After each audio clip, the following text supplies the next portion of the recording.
It is with another W, stepping up and helping Veteran at the end of the day, but this was one of the bloodiest matches we've ever seen in this split. I know it's only been 4 days, but still, that was a lot of kills for a little time. We need to talk about what happened and understand why was it so bloody. I told you, right? Okay. When Alex goes in, even if it don't go well, he's doing it again, man. We're running it back, boys. We're going straight through them. There's no other way but forward. I love it when he plays like Reddy. He does this every single time. I hope it's not the last time we see it from him. And this is the characteristic aggression we like of him. He did get some banger kills. He also did get solo killed off screen at one point because, you know, it's just like, was that expected at that point, right? So the Blitzcrank as well did stall out the game for ages. Partly because Nulu, hashtag not my selfie, was just like straight feeding into him at some point in mid lane twice. But these things, they do happen. You could see the amount of pressure the picks on Ruddy could exert at any point in the game. If you are overstepped, if you are out of position, it is over for you against these burst champs, against these displacement champs. And I'm really glad that Ruddy keep playing with the confidence as if this game isn't 30 kills at 8 minutes and, you know, aren't behind in goal or 1 and 5 or anything, you know? But I think it is a credit to natives that they were actually able to go toe-to-toe with Ruddy in that aggressive style. I think quite often what we can see is that when teams go up against someone that is hyper-aggressive, you end up just falling back and not actually taking fights where you might actually end up winning. But also, natives, they did actually win this game. And you did feel like there was a little bit more finesse in the way they played once we reached the mid-game. And of course, Veteran's very happy about that because it means he gets all 5 of his prediction points. But I think, fundamentally, this sort of comes back to what we were talking about before the game, right? We've got Ruddy, who are almost the younger version of natives. And it turns out that that little bit more experience on the native side proved crucial in getting the win. That's quite important because now Ruddy is looking at 2 defeats in a row, and obviously they had the beautiful start, the start that they wanted. Natives is stepping back in, and the MVP of this match will go to Yaki, the jungler. And why is it that he got the MVP? Because he was by far the most consistent player in an incredibly chaotic game that defies all laws of consistency. Alright, this guy was where he needed to be at many critical points. One could argue there was only one scenario in mid where he wasn't, but that's because he did a fully extended play on top side, engaging and re-engaging and re-engaging, even in circumstances where you could see visibly his teammates didn't necessarily think it was viable. But every time Jakey knew it was viable, it really was. And this even extended to the team fights later on in the game. This guy was in the back line, chasing down the people he knew he could chase down. He was dodging every skill shot that he could. Brilliant performance by him on literally every metric. That's my jungler. That is the hero of Shekia right there. Hopefully the start of many brilliant performances from him. I really enjoyed the fact that he also gave extreme helping hand to the top side, allowing the Aatrox to be free from the Rumble lane, which is so concerning. So even though it was quite bloody, there were a lot of points coming in for natives. Already though, again, do you feel that situation of we have no coach is actually stopping them from achieving what they could? It's difficult because I think that this early on into a split, the actual impact that a coach would be able to have with this roster, it's quite variable, right? And with the added fact that a lot of these players, well, basically the entire roster, is very, very new to competitive. I think there is a general risk blindness, though, on some of the players on Ruddy. I am looking towards Natinat, kind of when I'm saying that, going in bad position, standing in kind of the wrong place a lot of the times. And I think it is very telling that all across the board, basically, yes, the natives players generally had a few more kills, but the biggest difference in this game was in the jungle. You had Yaki, MVP performance like 6-3 and 17 or something ridiculous, and then Natinat coming out 1 and 8. Is the lot of a Xin Zhao, unfortunately, in games like this that are so high kill, and when you do fall behind, you kind of go in and don't do anything else. But I think this is something that Ruddy need to be aware of, tempering this guy's aggression, making sure that he is actually playing in the right place at times. And yeah, that is something that a coach can help with. I think that whereas a coach can help with those things, a lot of the time when it comes to players like Alex, even like Natinat, but especially I'm thinking about top lane here, you don't want to stymie their comfort that they clearly have right now. Like, these guys are clearly very comfortable playing their game on the Rift, and you don't want them to be second guessing that. And it can be a big habit for a lot of coaches when taking control of a team to cause people to second guess those levels of aggression. I think right now you want mostly just positive reinforcement only. I think you can get that without an explicit gameplay coach, and I think these guys have that positive reinforcement both from Ruddy the org and definitely from Ruddy the fan base that is showing out in force. They love it when Alex is going 1-for-1 7 times in a row, right? And therefore Alex is going to feel more comfortable doing it the next time around. And that kind of individual aggression, you do learn from it. You will never doubt whether you could have actually gotten that guy if you do chase him to tier 3 to dive him, versus if you're thinking about whether your coach would like it in that moment and then back off. It's not a mystery for him whether these plays would work out. And I do think you can treat players like large language models sometimes and just let them learn from these repeat mistakes, so long as you keep that environment good and they do have a good environment backstage, then that's all good. What a coach would want to do here is make sure that they are all each other's best friends and that they are all each other's biggest fans. But if they already have that, I don't really think you want to interrupt something that is working.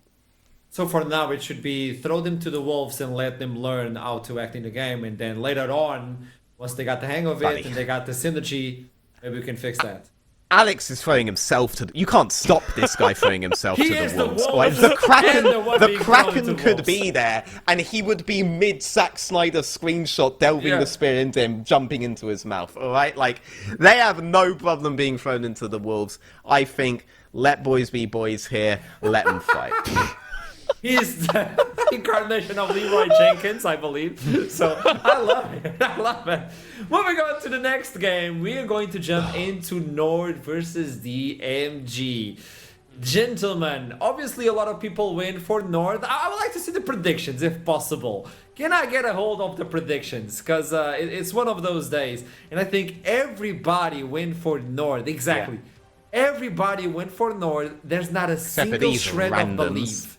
Yeah. What an idiot Hitbrain is, man. That guy never gets anything right. What a moron. My God. And initializing duckling, I guess. Oh, the sweet tone like initializing duckling. But Hitbrain! The old fool! Hitbrain was in the lead, man. He was actually doing so... Yesterday, after the first game, it was like, oh my God, he's going to stomp the whole thing. So it is good to see a 5-for-5 trade here. Guys, we need to start having whole numbers of... Thank you! Oh my God! Okay, so because we win even on the first 2 games, this is actually unchanged from what it was before. But like, if a loss had happened on the first one, you can see how I would actually be in the lead right now, and vice versa. I would be really far behind now if a loss had, despite the same prediction. So this is a really cool interaction happening with the current system. Archron, what happened? Baby. I got shot in the knee. What happened? I got shot. I mean, I gotta be honest. I think Hitbrain could take the first place, like, uncontested, if we only allow him to vote for the first day of each week. Maybe. Every single time he goes for day 2. I caught up with him yesterday, but sure. I think this is the issue that he's having. Like, he's going into like the first day of each week with like. He goes like with like no thought at all, right? And then he watches the games from the first day, and I feel like he allows those to impact his selections for the next day, when what he really needs to be doing is not watching any of the games and just placing the points randomly, because that seems like it's the best tactic at the moment. Actually, it is. For me, you know, I don't want to talk about it. I still feel hurt. So, NORD versus DMG. Everybody went for NORD, but is there a world where DMG is capable of stealing this one from NORD and messing everybody's prediction? I need to see who's predicted how. I gotta say it! Yeah. Hold on. Everybody veterans level of standing for DMG is going to depend on how it affects the standings in the predictions. I'm talking about the game Aragon itself. put 5. Okay, I'm all in on DMG, baby. My bros at DMG are gonna smash this, man. They beat Lions Creed yesterday. They're going to take NORD and pile drive them to the goddamn ground. They're gonna pile drive them so hard that we're gonna get 6,000 French people here because it's back into 2023 spring. All right, my boys have got this. Go DMG, go. They got annihilated by Lion's Creed. And from those lessons, we will, you know, learn. You've learned nothing. You've learned nothing, veteran. You lose! You lose! So, okay, there's a shining light, because today we got the first victory from affiliates. It's possible! Is that the winning Yes. condition? Okay, It champion has to select! It has to be. yeah. It has to be. It has to be possible. Therefore it is. No, 'Cause I believe it's the only team who hasn't won a game so far in the league. Yeah. So it's quite important for them to They find had the footing. hardest. They had the hardest opening week, probably. They had. And they're still fighting versus Oh, Nord. but so they it's beat not Lion's easy. Creed, veteran. I don't know. They I had. think... Wait. So they faced Verdant, really good team. They faced Venom Crest, really good team. They faced Lion's Creed. They had the hardest opener. All right, They you face know? Nord, so yeah, it's a complicated. Yeah, complicated calendar. it is a rough schedule for them, but I don't expect them to be able to pick up a win here. I think that kind of all of the teams in the league have had something that we can sort of say positive about them. I think coming out of week one, I wasn't really too hyped on Lightside, but then they got the win versus Lions Creed, which has given their stocks a bit of a boost. But for DMG, I haven't really seen all that much from them. I think maybe it is we get a few kills onto Liam Cole Felios in the first like 5 minutes and kind of pray a little bit, and then one of my Boulder Brokes is just completely out the window. But the issue of that, I think pound for pound on Nord, we've just got better players here, if I'm being perfectly honest. I think Nille is absolutely crazy in the top lane. I think Merbs has been surprisingly good.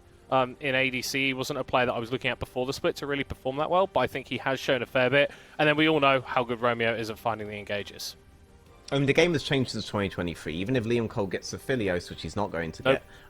get, you do not see big hyper carry performances from AD carry anymore. They aren't the big differentiating factor that they used to be. That's why you mostly just see lethality on bot lane, lethality in general, or you see massive tankiness. Lucian also... I mean, actually, Lucian's a really interesting one. Lucian does have a famously bad win rate in Tier 1 in the West right now, like 1 and 8 or something like that. But actually, in the ERLs, Lucian has a 63% win rate. Lucian's very good at what we just witnessed, a very scrappy set of fights over and over again until at 30 kills at 8 minutes. Lucian shines on that, so long as he gets to one item before the scrappiness begins. So that is something that, at this level... I think could be really good for DMG. They are putting Liam Cole in the power position, and Lucian's one of the few champions that can do something with that, so long as you're assuming there's going to be a lot of fights. Rumble gets locked in for the other side. This could be an amazing start for Nord. They can pick one of those lethality champions that can poke from afar, and there he is. Varus is going to be the lock-in. So pretty normal for Nord. What can you pair this Lucian with in order to make it a menace? I think generally a lot of what we're seeing is sort of the Milio enchanters that sort of empower the Lucian a little bit more, but already looking at these two champions locked in against him, I think it's going to be pretty rough for Liam Cole. You get outranged by the Varus if this is going to be the lethality build, and the Rumble with the Equalizer is so effective at just splitting up team fights. So if Nille drops that Equalizer in front of Lucian, he can't dash forward, he can't provide all this damage. Yeah, he's going to have that bonus range from the Milio buffing him up, but I think this is still a combo that you need to be executing on effectively right from minute one. Otherwise, you do just get outclassed in a lot of scenarios come the mid-late game. When it comes to Lucian these days, I actually think Lucian's priority has changed since the beginning of 2023, and you now think of this as a mid-game champion. I don't actually think he wins many lanes early. Varus wins, Ashe wins, Jhin wins. Most of these lanes do a lot better until you get to that singular item spike. And then it's just all about playing as an R-bot, basically. That's what you are now. That's what the Chinese are so good with him on. If you watch their games, it's just a Lucian going melee range, pressing R on somebody, but the whole team following up as if it's a good idea, and shock horror, it turns out to be a good idea. Xin Zhao, therefore, becomes a really good pick with that. The reason Nami is the typical one with Lucian isn't just about that lane-based... oh, I have enchanted auto attacks now. It's because if Nami presses R, it's the freest R on the planet for Lucian to jump in on as well, right? So think you want to look at it a bit more like that, and then it's like, okay, you'll probably lose out on the earlier phases, but what we want to do is we want to just fight Drake, we want to fight Grubs, we want to fight all these new objectives that Riot have put into the game, because, you know, we just need timers at every single point now, I guess. And Lucian can do really well in that kind of environment. Nautilus, though, just presses R on the Lucian, and suddenly you can have all the mobility you want on the planet, and it's over, and Milio can't do anything about it, because you can't cleanse those knockups. So this is a really, really good pick here, that they probably should have thought of. The only annoying thing is that when you hook in, Milio goes bonk. In my head, it's always a bonk, and it's the most annoying thing on the planet. It is a bonk, no? It just like... It is. Yeah. I tried to play like against Emilio as Alistair the other day, and it was just like horrendous. It's just like the worst You experience. love Milio, no? Because you do dodgeball IRL. Yeah, but the And issue... she tosses the ball when Naught goes in. It's just bonk. The issue is, like, I am not a dodger. I'm a thrower. Oh, no. It starts flying at me like I can't get out of the way quick enough. I'm very sorry. Is that what you say when you're doing badly on Milio? Someone's like, you just ruined the whole game, and you're like, I'm not a dodger, mate. I'm insane at catching. I'm insane at catching, bro. So Trundle steps in as the jungler. This is another one to deal with the Xin Zhao. I love this idea. So Shift is going to have a terrible early phase if Roshan is aggressive. The bans are out. So let's see what the blue team DMG is taking to finish the composition. They have to reveal themselves. No EP so far. It messes up Udyr massively, which is the counter pick that you would want to be doing in towards the Rumble, but it doesn't mess up Karma, and I'm wondering if they'd be willing to do that. They don't have a big hyper carry on bot lane, but it could be really good with Xin Zhao for picks. It would be insane if that was to happen. I mean, like, I think double Enchanter with Bruisers is like just insane as well, right? Oh, it's Yone top! But it is actually going to be the Yone top in the Syndrome mid lane. After first base, that could actually be insane with Vampiric Scepter and stuff, if he opts to go that. Normally what you would see is Berserkers, and then you can stick to Rumble forever, so it's all about dodging initially when Rumble starts trying to throw slows on you. If you're able to dodge all of that and re-engage, Young can be insane. Positions are finished right now. DMG looking for their first victory. NORD looking for the third one for themselves. And at this point, final words before we toss it to the casters? I think looking at NORD here, I really like this comp. I think that in week 1 they were playing a lot of more carry-style champions coming out of the jungle, and it was kind of slowing down their games a little bit because they didn't have as much engage. Trundle's kind of lacking engage, but he can just run at you, which I think is absolutely fantastic. So I think there's decent ways for NORD to start fights. DMG, though, there's a lot of damage and a lot of pick on this comp too. That's right. Yeah, I like DMG's chances, to be honest, this game. So long as they can play range and they just press R with Lucian, with everyone there, they can get a lot of kills here. Varus particularly is very vulnerable. So not only is that the analyst talking, but also the person that wants to take those points back home in case Eragon loses prediction. Talking about that one, let's toss it to the casters one more time. Third game of the day. What's up, Initialize? We wanted conversation with you, the NLC viewers, because obviously there was some very shocking images on the NLC earlier regarding Middlecott's dead mouse, and that was very disappointing. And this is an appeal to all of the viewers out there to help our fellow caster in arms. Yeah, for just 1 week of Inted predictions on the Steel Series giveaway, you can actually help Middlecott get a new mouse and not have to just deal with necromantic abilities. Yeah. You can help bring life and balance to the casting team and a smile to Middlecott's face. Or actually, you could just int him away and send the screenshots of you winning the mice to him, and that would make me smile too. So, you know, take your pick. That's a pretty good option. If you want to help the casters in that respect. It's 7 versus 1, right? Exactly, you know, exactly that. But appeal to help over. Middlecott out there, clearly unpleased with us, but that's very fine. 2 very different comps. And DMG have drafted a comp that, if the nameplates are off, you go, if you're good, that could feel pretty nice. A lot of really scary mid-game bursts. You've got the Yone top to potentially manage the Rumble, but nameplates on, you look at NORD and you go, Nele on Rumble, that feels pretty nice. Syndra for the mid lane feels pretty good, and you get a bit more worried again. Yeah, I'm actually really curious about how our mid game is going to look to play out once we've sort of assigned side lanes. because we've got two really good side laners, one on each side. The Yone and the Akali going head-to-head, I think, is going to be fairly crucial. Sort of who's ahead, who's coming out on top of those 1v1s is actually going to dictate a lot of how I feel this mid-game could end up playing out. A Rumble versus a Syndra is my theorized opposite side, and that's going to be a little bit more even. I think the Syndra may just have a little bit of an edge there.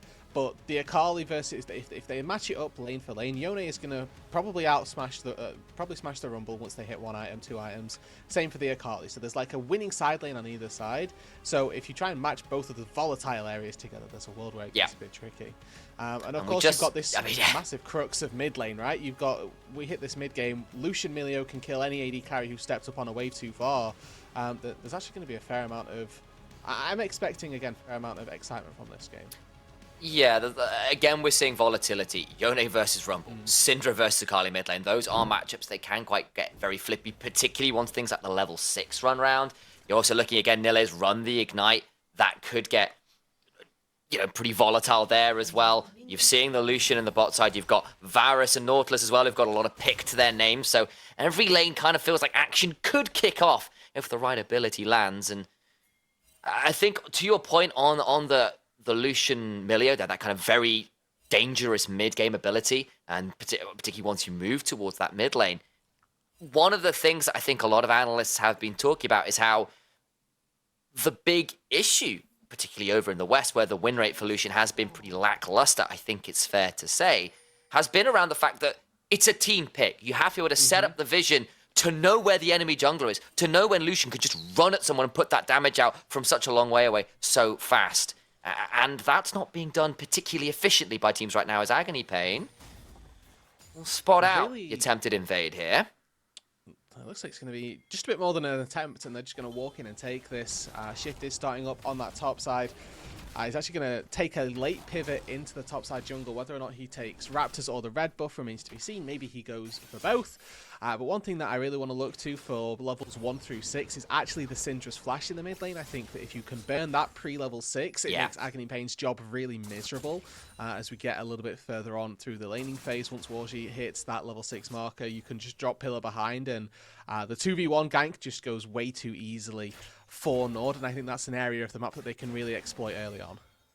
Also got to point out, you are splitting the map here. This is vertical jungling effectively as the Trundle walks straight over towards his red side quadrant. So never mind that. Looking to try and steal away that red buff as well and prevent the Xin Zhao from getting on. It has to flash on out as Warzy comes over. Roshan's flashing over. They want this. No flash now for the Xin Zhao, who's in danger. Warzy flashing forward does get the slow with the Q. Can begin to throw out shuriken after shuriken, and those kunai land deep in the heart of Shift's face. Dead for first blood.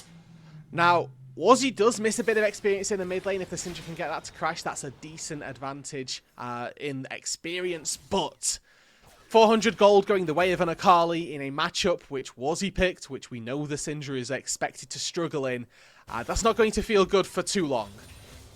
No, it's not. And we have seen Akali's with the way you can build with Fleet and Doran's and your Shroud and Second Wind and all these things. I mean, you can sustain through a lot that would once have been very tricky. Getting gold to accelerate yourself to not just surviving lanes, but being able to start trading back feels very, very good.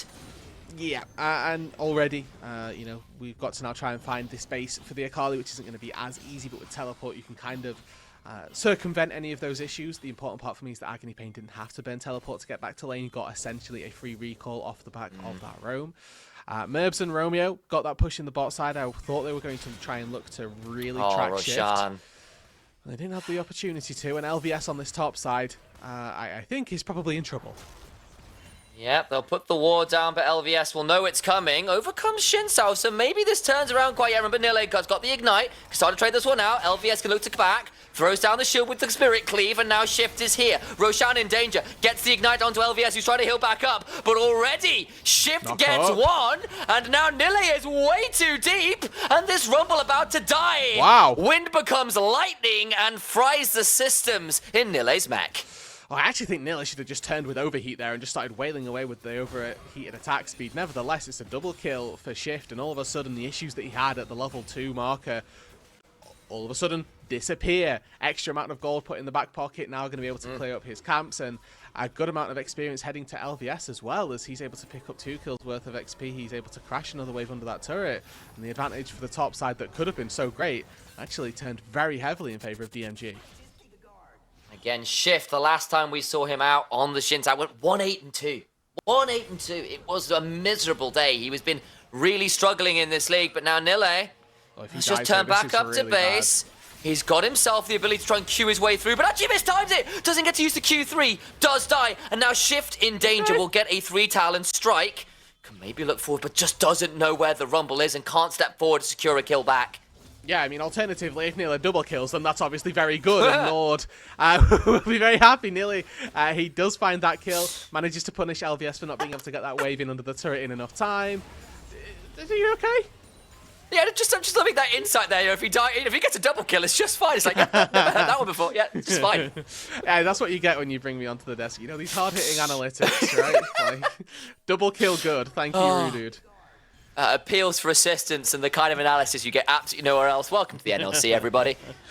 We're never getting back on broadcast, mate. This is it. This is the last cast. Well, guys, I've had a great time. And you know what? It is what it is. You know, if this is my career, it's been a good one. This is the way I'd want to go out. 54 kill ruddy game. 54 kill ruddy game plus double kill equals good. If that's my lasting legacy, it is, then you know I've done my job. Bad. Exactly. That's fair. You know, there are worse ways to go. As a wise Rudude once said, a double kill is good. So just never said anything, I take it. Nice. Thank you, man. You're so I appreciate that a lot. Drake's been taken here really well. Yeah, that's probably a wise idea. That's enough of this. Back towards the game. You're right, Drake has been taken as the screen goes some interesting colours. As apparently the Drake did not go quietly into the night. No, a little bit of martyrdom action. Yeah. That's an old scroll. Are you going back to like that was like Call of Duty 4 perk, wasn't it, back when? Oh, yeah. When you dropped grenade when you died. 4. Did you not? That was a great game. You missed out. Sorry about that. I was probably like 12 when that came out. I mean, maybe it hasn't even stopped people in the past. That's fair. I shouldn't encourage that. That's true. One grublet taken. Okay, so this is my question for you, because I asked Middlecott last weekend, or last week, what he calls these. But what do you call the void grubs? Right. So I've got a whole theory about this. I think they should be called Bulbasaur, Charmander, and Squirtle, and the second gen are Cyndaquil, Totodile, and Chikorita. So you've got 2 different generations of Grubbasaur, you know, Grubbamon. You know, they're like wannabe Pokemon. And then the mites can be top percentage Rattata. It's genius. Yeah, you know what? Absolute genius. I like that. Gen 1, Gen 2. Actually. You're welcome. Then little rats. Yeah, the little rats that come out, exactly, and attack towers. I'm going to use that, cause structural damage. Yeah, you're welcome. Yeah. Thank you. I put way too much thought into this. Like, legitimately, I spent a little while like coming up with potential options. I've workshopped this. And it was worthwhile. Now we have hit this level 6+ marker in the mid lane. Agony Pain's flash is still intact. That's my important takeaway. The Syndra is down a whole 3 CS, so it is not important. And Agony Pain is still very much in this game, and I want to credit him exceptionally for that, because this was a counter matchup. This was going to be really difficult for a Syndra versus Akali to be played, but the Syndra is still in this game and is still very, very relevant. Yeah, and I think especially after Roshan got such a good early sort of path off with the invade into getting on top of Shift and denying that red buff cross map, it all kind of fell apart a bit around that top lane dive, and it's meant that the Trundle that should have been able to particularly go into that mid lane, try and play to get rid of the flash and Agony main, make that Syndra's life a lot more challenging, just hasn't really happened as yet. Not quite. Not quite. And maybe that's a missed opportunity a little bit from NORD, but with level 6 is not particularly relevant actually for Roshan. Maybe he's feeling a little bit more threatened if he walks into that mid lane now, especially with the Unleashed power. Definitely able to take down a champion who's 3 levels lower than you. Would like to see Roshan get that level 6, probably gets it off this Gromp. He's 3/4 of the way there, so should be fine. Yeah, should be. He's got the assist, so there should be enough XP, I think. Looking forward though, right, we're expecting to see with Varus, at the very least, you've got that Serrated Dirk in the inventory, some long-range damage to back them up. Yes. He's in trouble. He's E'd the wrong way. Will now flash over the pit, gets on in. Shift goes on forwards, but he's used the Wind Becomes Lightning and the Audacious Charge, so nothing to be found there. That was an unfortunate time to E, Akali. Yeah, and you know what? Sometimes they're going to happen, right? You're eating, okay, this is the last creep in the wave, let me hit that real quick, and then all of a sudden the Avengers assemble in the topside jungle and you have to burn your ulti or burn your flash in. Warzy, it is the latter of the two, but he's still feeling absolutely fine, and I think that with Killer Instinct, or not Killer Instinct, rather, Perfect Execution still available, there is still that element of kill pressure in the mid lane if NORD look to try and find that window. Oh, wow, though, looking down towards this bot lane, the Varus proving his laning might once more. Of course, Merbs had a really strong turnaround game yesterday when things looked a little bit dicey in the bot lane. Came back with some of his late game performance. I think it was on the Jhin, wasn't it? That was absolutely filthy. And it is now kind of trying to do similar things with this isolated match. We were expecting a little bit more attention down. It's not really happened. And Varus Nautilus still pretty obnoxious. And the Lucian, like, the way I've had it described to me is like, yes, he's not bad in lane. In fact, he's quite good in certain matches. But it's really, once that first item gets completed, that he really, truly comes online and starts to begin taking over lanes a bit more. It looks like it's going to be that Stormrazor first out of the gate. No surprises there. The extra movement speed to double down on what you get from Emilio anyway. A very valuable statistic. Shift. Gets a good chunk there onto the Trundle, who normally wins out some of those extended matchups. And now into the mid lane, Romeo comes, gets the flash out. Akali goes on in. R1, E cancel, begins to look for perfect execution. But of last breath comes on through courtesy of Person and gives life to Agony Pain. And instead it's the Akali that falls. And a great timer matched by Pearson there. Been playing League of Legends for 10 plus years at this point. This guy knows his roam timers into the mid lane and knows when his mid laner is in danger. Despite what looked like it would have been a very well executed dive from Warzy. The heal comes through just in time and keeps the Syndra alive. And an extra kill in the mid lane. Luden's companion now finished up for Agony Pain versus the components of a Storm Surge for Warzy. Yes, there's those tier 2 boots there, but this is going to be a little bit of time now where the Akali may feel a little bit worse for wear. And honestly, that felt like NORD had done everything right there. They get the flash, Warzy lands the full combo, it looks excellent. And then Person comes on through and presses R, has got the cozy campfire, has got the breath of life, and suddenly the Syndra gets away, limping, yes, but alive. Instead, the Xin Zhao feels a bit happier. It's Person actually that picks up the kill. I was looking at the second kill on the shift and going, oh, that's where he got it. It was like, nope, it's the top lane. Ignore me. And instead, bot lane, just look for a Chains of Corruption. Won't happen as Liam Cole gets to quickly dash away with that with a Relentless Pursuit. And instead, we head over towards the Grubs. Second generation, I believe. So this will be, you know, the Syndical, Chikorita, and Totodile variants. Looking to be claimed by DMG. And I think they all look a lot like Totodile, to be honest, of the three. Yeah, you're not wrong. Like horribly corrupted version. Yeah, honestly, if Totodile was from the Void, the that would be what he looked like. Yeah, That's what the remaster's going to look like. Pokemon's got really dark, yeah. Like, Void-style Pokemon, everything's gone wrong. They're all purple, everything's poison type. And And all of a sudden, Alakazam's the best champion, or the best Pokemon in the game. But that's 4-2, so no little ratatas for any side as we head through the remainder of this game. It was obviously DMG getting themselves forced. If they get an opportunity to hit on these turrets, sounds like a blessing having played those Pokemon games. Yeah, you know what? You might be right. You might be right. Can they do Zubat too? No. We'll draw the line. I love that you had to That's think where I draw the about line. that as Agony Pain, dead to rights. That's the combo they were looking for earlier. We were having a bit of a laugh, and NORD are laughing their way to the bank there with a return gank. Agony Pain, you mentioned it earlier, was going to have a tricky time on the Syndra if the flash was ever down. Turns out you were right. And like, there's only so much that you can do when 3 people show up in your lane. Like, you can sit under your turret all you like. If a Trundle pillar lands behind you, it's probably just over. It lines up perfectly for the Nautilus as well. Now Shift flashes over a wall right as well. Far. Yeah. He has flash for the knock-up. Begins to get a bit more damage and just smites him down. Okay. Shift. There's a reason that Xin Zhao is maybe the best jungler on this patch. Shift has just shown you guys right there a core the power that the Xin Zhao provides, right? You're able to land a knock-up so quickly with the auto reset from the Titanic Hydra. You also just get a boatload of damage from playing Xin Zhao in the early stages, and the extra level lead that he had was more than enough to make the difference, really. Trundle just getting blasted out there as Liam Cole looks for an angle here onto Warzy, who's swift enough to retreat, and nothing more comes out of that for now. All the while, turn back towards the Herald that is secured by Shift. Maybe look to drop that, perhaps somewhere like the mid lane, which of course is generally a key location to try and break down with that additional battering ram. Yeah, and already when you've got Liam Cole, Pearson here in this mid lane, you'd want to try and get a little bit of gold onto the solution. They've reached now that first item mark. The Storm Razor has been completed. So playing toward this Lucian becomes pretty much the goal for DMG, I would like to think. Playing toward the Syndra is really tricky, and now there's 3 people topside. LVS in trouble again.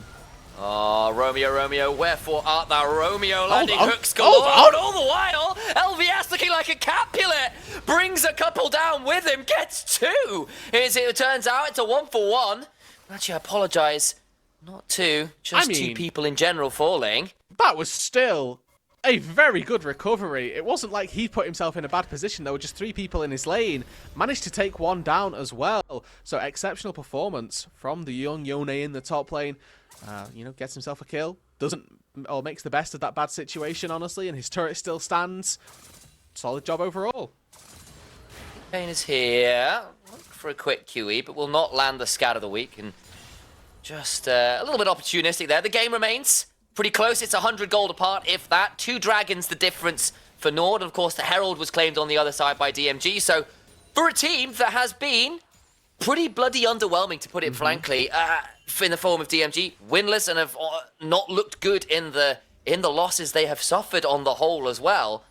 This is much more like it, and I think a lot of it has to be around the fact that Shift hasn't collapsed in the jungle. He's doing better than, I mean, not just collapsed, he's thriving right now. Yeah, exactly. Definitely, as we've mentioned, had a fairly rough start to this split. This, however, is a completely different performance, honestly, and that's off the back of him getting killed at level 2 as well, right? It was 0-1-0, went for an invade on the red buff, got punished for that, but has really, you know, turned himself back around in this game specifically and made a bit of a showing for it in this fourth game rather of the spring season. Yeah, and I'm glad you brought that up, right? Because Shift still didn't have a good early game. Like, that was a really nasty level 1 plan from NORD that went very, very well. It was the kind of fumble on the top lane dive that was well picked up by Shift, who played that very well to get the kills required, and then the consistent play afterwards has been really good. And again, it's not a 1 game or anything like that, especially if Liam Cole gets himself in trouble, but that's the CC down, and Liam Cole gets to throw out the culling. Merb's down to half HP, and everyone else forced to back away. That will be the chance to drop the Herald. Look to roam towards the Dragon, which would be sole point for NORD. I just don't know how freely they're going to be able to get towards that. Not too freely, I'd like to think, especially with the high HP that DMG rather do still have. Romeo Merb's about half HP, so them trying to contest not as easy. You can see they're probably just going to try and posture to try to take this mid-tier 1. The issue being, I don't think they're going to have the wave in time, so they've decided maybe we'll fight. Equalizers up. Maybe it's time to party. Here we go. Lands on 2. Person will throw down a cozy campfire. Big scout of the week over the wall. And Shift goes on a rampage as he dives forwards audaciously indeed.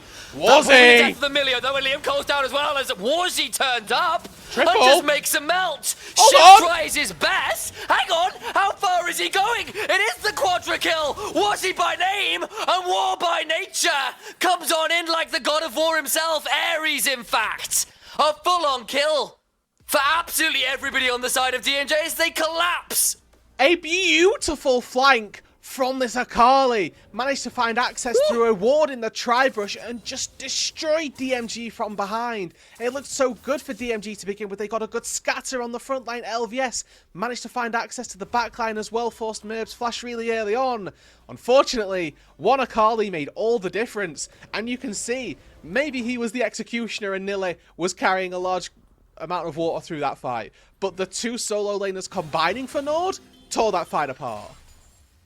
They did just despicable amounts of damage. It wasn't quite the pentakill. He'll be frustrated about that, but it was close as. Goes back home, picks up a death cap. 6-1-1. This Akali is going to be very hard to ignore now on. Yeah, and you remember when we were talking before the game started that these side lanes were going to be the really important part about this, right?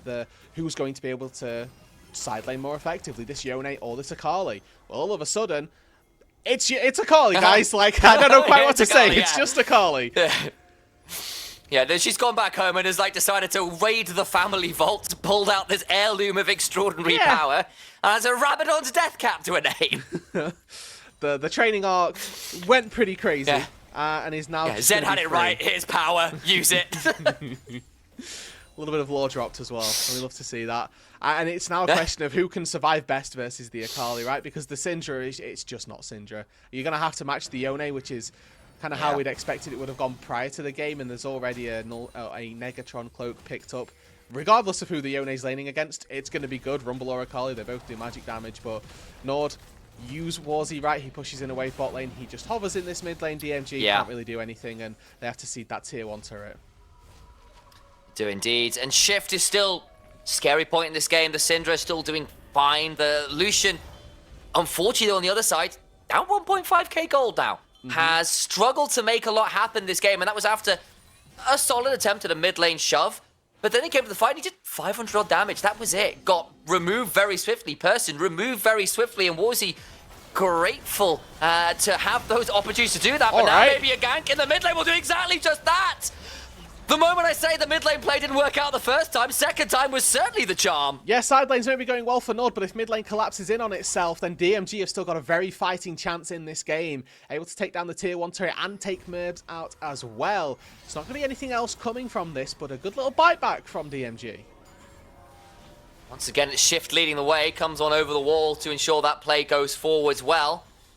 Gets a kill for the Lucian, who has been starved out of the game in terms of access to some of the plays that DMG might have been hoping for. Game away from being even to being NORD favoured after that last fight. You can see it in the gold. Of course, the Dragon still went the way of DMG, so it's not sole point, which I'm sure would have been a nice cherry on top for NORD, but they are very happy in terms of their position on the map. They've got a strong Rumble, a very strong Akali.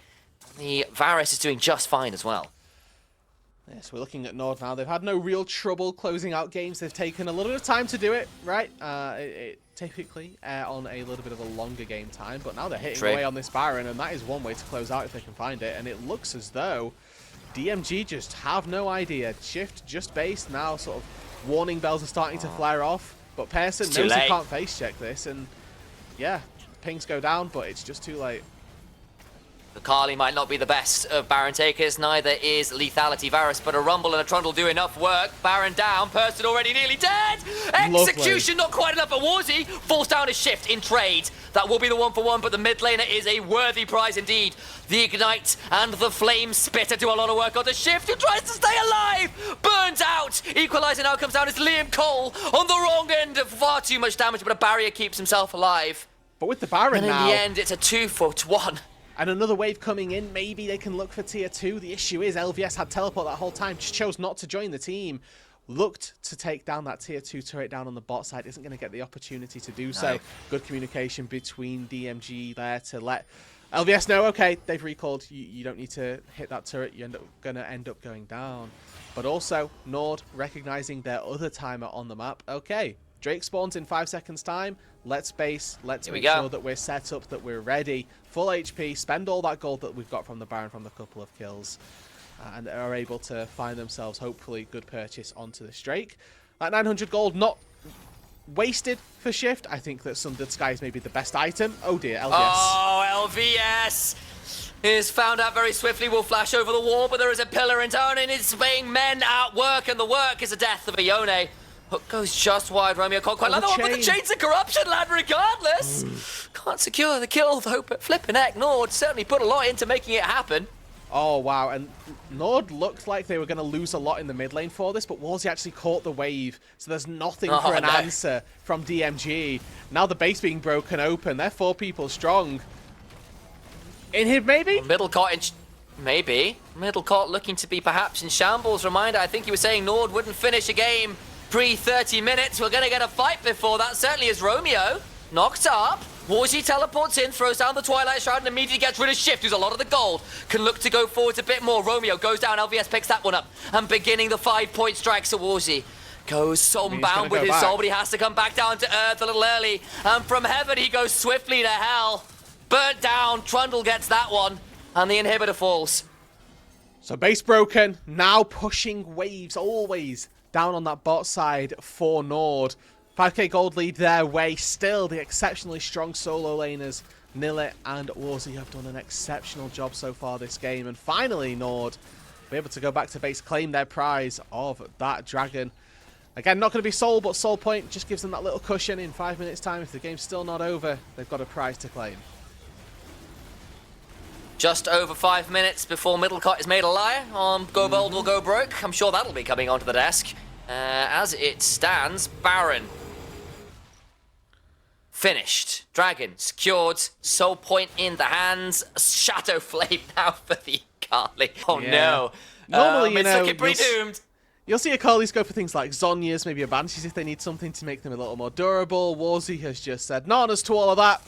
I need damage, guys." And boy, has he bought some. You know, a full item up over Agony Pain. And I don't want to... It's not me ragging on Agony. I think that they've had, honestly, a fairly good performance this game. There's just only so much you can do when you get counterpicked, and when Warzy finds a pretty much pentakill at a Drake fight. 0, 2, and 5 hasn't really been able to collect in on any of those kills, and is just down a full item. So I mean, everywhere's down a full item, it feels like, in so many ways. I mean, top lane is at least relatively even, but that's partly because Nille's nearly got himself a completed penetration item. On the other side, looking towards that bot lane, that's Muramana transformed. You've got opportunity, you've got Ghostblade. Equalizer comes down to force DMG to stay away from the turret. Oh, scatter. Decent scout of the week onto 3. Trying to get some. That's the Varus down. And maybe, just maybe, DMG have got a little bit more to say before it all goes wrong. Romeo, it's the end of the play. Remember, it's a tragedy. Romance of this game is over. At least NORD get to go towards the mid lane and claim a tier 2 there in trade. Yeah, and again, right, Agony Pain has had a good game on this Syndra. Is the one who sets up that with a triple scatter. Able to find a couple of kills there and slows the roll of NORD. Feels like with that bot inhibitor being down that one of those tier 2 turrets was going to be forfeit, and the fact that they're able to find a couple of kills as a trade-off for DMG, honestly not the worst case scenario. The Baron spawning in a little over a minute's time now, so we've got a little bit of a window for DMG to try and set up that vision. And they're going to hope that that bot inhib respawns as soon as possible, right? They've got 2 minutes 30 on it, but that pushing wave down on the bot side is going to be something that they always have to answer. LVS is pretty much on bot lane duty, and if he's got teleport, it's not the end of the world, but would obviously love to be a part of the fight a little bit earlier on. Yeah, I think that's a very reasonable point. And actually, for all we've kind of been joking and teasing a little bit there about Middlecott's go bold or go broke, he had a point. NORD have really suffered in the closing stage of the game. Their mid games have been really strong. Their ability to coordinate as a team to get the kind of leads that get them game wins has been really good. But those ending phases, actually getting to the Nexus and getting through the base in particular, has been a little ungainly from the side of NORD. And moments like that, moments where we see things get a little bit dicey, you just start to see that habit of theirs rear its ugly head one more time. Yeah, and I think there's also an element this game for NORD of they don't necessarily need to close this game out. No. I think that Lucian scales really poorly as far as AD carries go. The damage can still be there, but the ability to put out the damage is always the tricky part for Lucian with me. Syndra Yone, however, can do fairly well, but I think that Nille and Warzy have shown that they can match that and are also far enough ahead that the notion of scaling, per se, is so far down the road that they don't need to worry about it. Towards the Baron we go. They know this is happening because of that ward off the left-hand side to DMG. Warzy, though, off to that side, looking for just anybody to put their nose a bit too far forward as Romeo plays scout. Will now be spotted as Warzy. In goes Romeo. Equalizer comes down, but it's not that great, all things undone. LVS, though, throws out that fate seal to some effect. But the health bars are low, but no one dies in the top laner from DMG. Just goes down without too much of a fight. And Warzy still has ulti, so this Akali could pop off. Baron stops, though, and honestly, that's job done for DMG, as long as they don't lose too much more. Wind becomes lightning. Bird's about to go down. Shift refuses to lose this game. Or, now call me an analyst. Look at the health bar. Kill them. Yeah. That's a good start. Starting with this Baron now. Oh my god, Once they can make it again. happen. Remember, Nille had to back. There's still no equalizer. This fight can keep on going. They've got to be careful of the pillar. This can still get very tricky. Warzy has TP'd. Remember, he's still got the perfect execution. Goes golden. Now gets to buy a bit more time. Gets to E for 2. DMG lose their jungler in the blink of an eye as Warzy eviscerates him and sends him to the Netherrealm. Goes back to base, gets a stasis, teleports back in and eats the Syndra ulti with the stasis. Liam Cole, flash dash. Flash on forward. Agony Pain about to live up to his namesake, and he's dead as well. Now Person at the top side is the next to fall. Warzy and Romeo just spend their time playing with their food, toying with it. And another kill for this Akali. And it looks really good for DMG for a glimpse there, but NORD, they reset, know exactly how they need to close out that situation, get themselves back into a fight, and they take the Baron as well. Could be the final nail in the coffin for DMG here as NORD, with this big purple worm, they've got an opening here in the bot lane, they've got a soul to go claim once they've reset. Everything on the board for them to claim. It is not pre-30 minutes, but it is largely controlled. It is largely in their own hands. A moment there where it looked a bit dicey, where Shift pulls off a moment of magic. But the response was calculated, it was controlled, and it was ruthless. NLC flashing forwards to roast alive pretty much everybody. Warzy getting the teleport in and take out the remainders. Those two solo laners are just so scary. Soul is theirs, Baron is theirs, and this game, it feels like, is theirs.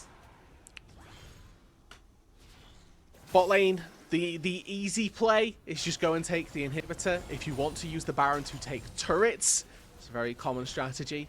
You can obviously head towards this mid lane, head toward the top lane as well. LVS going to get some pity prices in the top side. Liam Cole's gone forward. Solid chunk. Gets a big chunk onto NLC, but then has to run away. But now there's turn around because of the chains of corruption. A pillar and an equalizer. Fire and ice mix. Ain't even the 21st night of September. We're still in February right now. Shift's down a gear or two. He's been trying, but the engine's just not got any fuel left in it. And this car is crashing apart. And NORD have been a serious roadblock for DMG's hopes and dreams of finally finding a win in this tournament. Yeah, they've got 4 people mid lane already. Warzy doing good work on that bot side. 2 cannon minions in bot lane, 1 in the mid lane. LVS trying to take the aggro of at least one of them. His Nexus turret's under fire. Just sit and wait. You've got Baron. You just got to sit and wait. Agony Pain. So low. That's not bad damage back. They get 1. Romeo dead. Got something. Does that mean NORD feel like they have to retreat? Game over. Emote comes on out, and NORD actually do take a moment here to reset. Feeling just a little bit nervous. And they've still got a little bit of time on this Baron. Maybe they can look to take top wave and push into that turret even without the Baron. 2 inhibitors down means that the game pretty much plays itself from here on in. As long as you're applying just the lightest amount of pressure, you're going to get a wave pushing mid lane, a wave pushing bot lane. You can commit 5 people to this top side and just brute force a dive with Trundle. You can also wait for some minions to start wailing away on Nexus turrets. As soon as DMG look to answer that, you force a dive with a numbers advantage. You've got options, you've got tools, and not importantly, you've got enough of a wallet diff to be able to make this game end relatively smoothly. If Romeo finds another one of those awkward hooks, however, it could be a little bit tricky. The reason he went down there was he queued forward trying to find himself a target. Unfortunately, the only thing he found was terrain and pulled himself to his own demise. He has been playing a pretty good Nautilus game. Remember his debut game on the Nautilus where he's landing some absolutely ridiculous hooks, making the hitbox of that dredge line look about as balanced as some of the solo queue players say it is. This time around, there's been some great plays, flashing over Raptor walls to get dives on mid lane, but once or twice he's just overstepped a touch, and DMG have been picking up those pieces where they lie. Got a level 17 Yone, a level 16 Syndra, both with 3 items, and maybe that's where your faint hopes lies, but it is fate, make no mistake. Obviously really difficult as well to try and defend this tier 3 turret, especially up against a Varus who's just raining arrows down on you every 5-6 seconds. It's constantly fish in a barrel moment. Now there's a full wave, there's a full NORD army. Chains of Corruption land onto Shift. The Equalizer comes on down, but Person is very swift with the Breath of Life. Now Shift, hooked up by Romeo. Don't get too much more. Redemption comes on down, and the attempted dive doesn't amount to too much. NORD continue to play reserved here on their shove into the base. We've seen that once or twice this split. You need to look at that bot wave. There are 2 super minions crashing in. LVS pushed it to about the midpoint of bot lane, so that's what they're waiting on here as NORD. As soon as those super minions demand an answer, that's when they'll have an opportunity to make their play. No equalizer, no chain of corruption makes it a little bit tricky. They're trying to find a dive, but Warzy, he can try and collapse now. They've got that 4v5 window as LVS has to answer bot. Liam Cole down to half HP, has a barrier, but that's about it, and immediately that tower falls. You are absolutely right. The waves come crashing in mid and bot, and NORD take their moment to shove on in. Final inhibitor down, 2 minutes to respawns on the mid and bot, so Agony Pain steps on forwards, very deep, doesn't land what he was looking for, and is immediately slain. Romeo gets a hold of that as Liam Cole throws down to Culling, but there's just nothing to kill. They all stay alive, a shutdown. Of course going to Warzy, who begins to execute perfectly. The S+ grade hits for the taking, goes golden, and maybe, just maybe, will fall at the end, but finally falls as a Super Mega Blaze kick claims it for Milio. Well, I think that really is a final goal in a game that has been all the other way. It's Premier League versus your Sunday best of your Sunday five-a-side. NORD have come to play and put DMG to the sword. And that they did. 8,000 gold separates them as the game ends. NORD fairly controlled in their approach to closing out that game. Honestly played it by the book. As soon as they got those double inhibs, they knew, all right, top's our only play. And even before that, right, choked out a bit of vision. They managed to sneak themselves an early Baron for no trade on the other side of the map. And they used that Baron to great effect as well. And credit again to Shift. This guy had a really rough start to the game again. Finds himself in a very difficult position, tries to come back into it. And then a dragon fight happens where Akali picks up nearly a pentakill, and the game is NORD's from then forever out. But to break the game down, we have an analyst desk, so we'll see them after a few minutes break.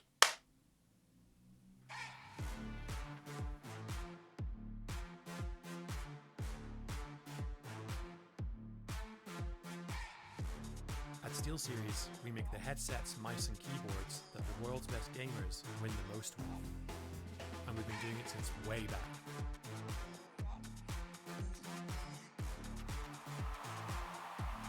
It's up to you how far you go, but whatever you do, go for glory.